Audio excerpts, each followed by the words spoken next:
Samsung held their big August event today. This is the one that I pay attention to because we're getting down and dirty into the details of their new phones and their new tablets. And if you're an artist who likes to draw on Android, oh boy, there's some big stuff in this one for you today. Hello, my name is Brad. I review tech for creative professionals, and I like to review anything that comes with a pen. And boy, did Samsung give us some great new tech today that comes with pens. Let's dig into this with our first segment. What do we know? That sounded more ominous than I expected it to. New products from the top. There's new phones, the Galaxy Note 20 Ultra and the Galaxy Note 20, no name after it. There's also the newly announced Galaxy Z Fold 2. There's new tablets. We have the GalaxyTab S7 and the GalaxyTab S7 Plus. Clip Studio comes pre-installed on both of those tablets. Yes, Clip Studio. It's coming to Android.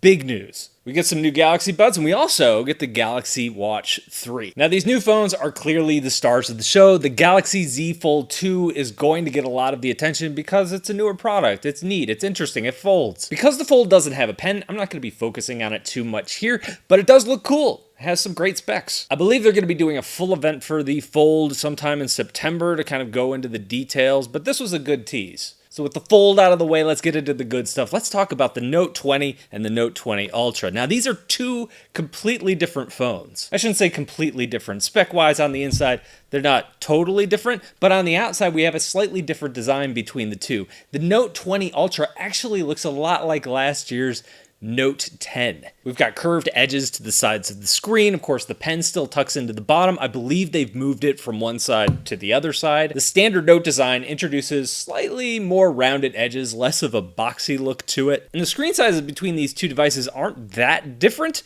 The Ultra is definitely bigger. It's a 6.9-inch screen with a higher 120 hertz refresh rate, whereas the standard only has a 6.7-inch screen only. That's still a huge screen. But they're keeping that screen at the normal 60 hertz refresh rate. And of course, you're not a big flagship unless you have a giant bump along the back for the camera. They doubled the width of this thing from last year, and they've managed to put the sensors, which were kind of level with the phone on last year's device, into that bump as well. And it looks like the bump on the Ultra comes out a lot further than it does on the standard Note 20. One thing that was really interesting about this event, unlike events in years past, is they didn't really talk about the camera all that much. They mentioned that there is a new sensor in there, but that's about it. That's something that's been a big selling point for these flagship phones, and they just glossed over it. There are some benefits to actually making that bump physically higher. The more space you give a camera lens, the better you could make that lens. So I would assume there's some benefits there. We'll have to actually get our hands on it and test it and see. They're really pushing this mystic bronze color this year. This seems to be their flagship color, and they've spread it across the entire line. I think it looks really good.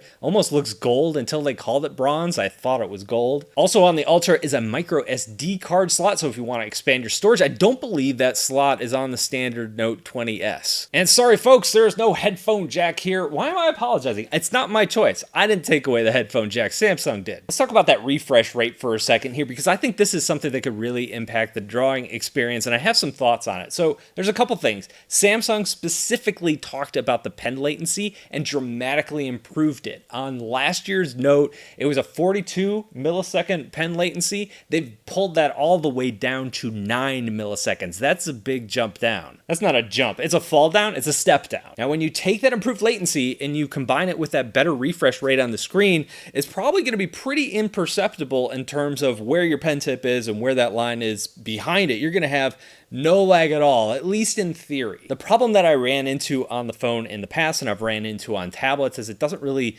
matter how good that refresh rate or that latency is on that pen, because if you use the Notes app, even in my older phone from last year, the latency was fine. The latency was fantastic in Samsung's own Note app. The problem came in is when I was using other drawing apps that just aren't optimized to take advantage of that hardware, and there still was a significant amount of lag in almost every other drawing program that I used. So when I actually needed that lack of lag or that better latency, it wasn't available to me. So that's something I'm going to be looking pretty deeply into when I get my hands on this phone to review it. So I'm excited about these phones. I'm going to be reviewing the Ultra. It comes up for pre-orders tomorrow. I think they're going to be shipping by August 21st.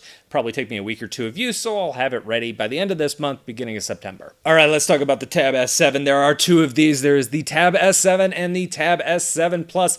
Just like the phones, there are slightly different specs between these two devices, and if you get the Plus, you're going to get a lot more bells and whistles. Now, taking a look at the prices for these devices, they seem to be competitively priced. They're priced just under the price points of the iPad Pros. But something to keep in mind is that the S Pen is packed in with these devices. It's not an additional cost. The Plus is a 12.4-inch screen. It is a Super AMOLED screen, and you're also getting that 120 hertz refresh rate that you get on the Note Ultra. One thing to note here is the smaller tablet doesn't get all of those bells and whistles. You're just getting a standard LED screen, and you're only getting a 60 hertz refresh rate on that one as well. But hey, how about that S Pen? This is a bigger S Pen. This is something that attaches magnetically to the back, and it looks like it also attaches magnetically along the side as well. I would imagine that they're taking many of the Bluetooth features that come with the S Pen and bringing those over to these new tablets as well.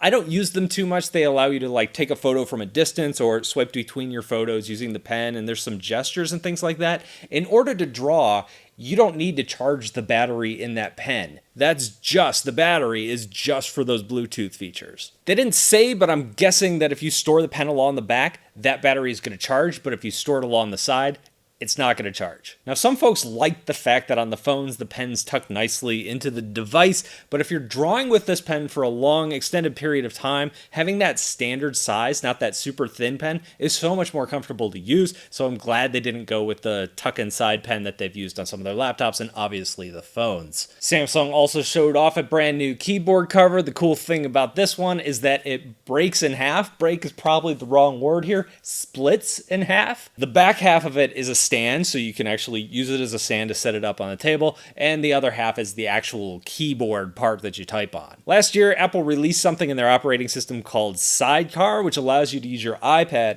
as a second screen for your Apple computer, for your Mac computer.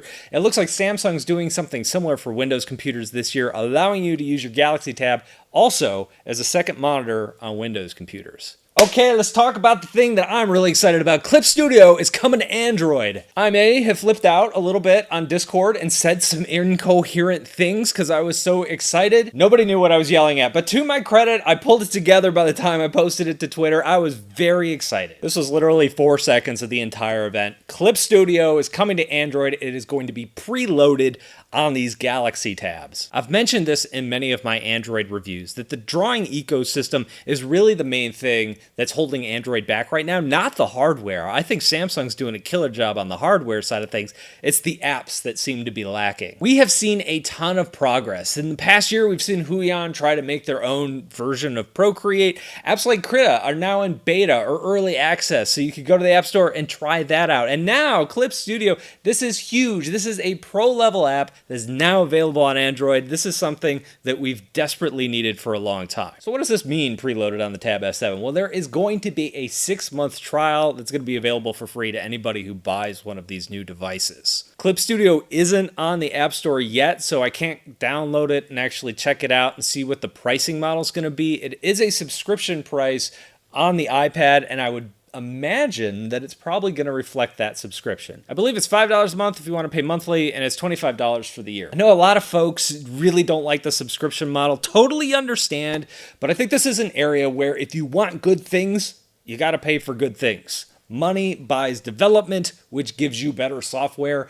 This is the area Android's been lacking. So if it takes a subscription-based software, and I think $25 a year, if you're using this professionally every single day, that's a very reasonable price to pay for the software you're using. There are already free drawing apps available on Android. You have Medibang, you have iBest Paint to X. What we need is a good, high-quality professional drawing app, and that's what we're getting with Clip. I'm excited. Will Clip be available on phones as well? I'm not quite sure yet. I'm not sure I'd want to use it on a phone because there's just so many menus and stuff like that. It is available for the iPhone, which points to the idea that they're open to it. I wouldn't be too surprised. I don't know. We'll see. All right, big question. When is the Tab S7 shipping? They haven't said officially. If the last 2 years have been any indication, usually they ship a week or two after the phones ship. So I would expect an early September release date for these. So what else happened at this event? I think the stuff that really stood out to me, the big thing for me, was some of the Xbox integration that they're doing with their devices. I already have the Xbox Game Pass subscription service, and what that lets me do is download games from Xbox. It's kind of like Netflix for games, except the games don't stream, you download them. But Microsoft is changing that. Starting in September, they're going to be launching something called xCloud, which is part of Game Pass. All of these words get confusing. What's important to know is any of those games that are on Game Pass, if you're paying that monthly subscription cost, you will be able to stream to your Samsung devices, and that is so cool. There's so many times at home where I'm kicked off the TV because other people want to watch it and I can't play my games. Now I can play on my phone. Now I can play on my tablet. I think that's kind of cool. I have pretty good internet here. I should be able to do it. I don't have any data caps or anything, so should be good for me. It's probably not for everybody, but if it is for you, something to look forward to. Then there's the Galaxy Bud Lives. We've got a new design here. This is not my area of expertise. I have the old ones. They sound good to me. I guess they're fine, but what do I know? Apple's been making a fortune selling the AirPods, so everybody and their mother has been releasing their own versions of those devices for the last couple years. This is Samsung's latest. I think the coolest feature is that if you bury one of these things in your backyard, when you wake up in the morning, it'll turn into a giant beanstalk. I read that on Twitter. It's got to be true. Then we had the Galaxy Watch 3. This is like the headphones. I guess it's cool. It's not really my thing. I'm not really into that ecosystem. Looks nice if you're looking for a watch and you have a Samsung phone. Yeah, check it out. So that is the Samsung event in a nutshell. What did you think? What do you think about Clip Studio coming to Android? I'm excited. Are you excited? I hope it comes out soon so I can review it. Let me know what you think down below in the comments. Thank you guys for watching, and I'll talk to you in a couple of days.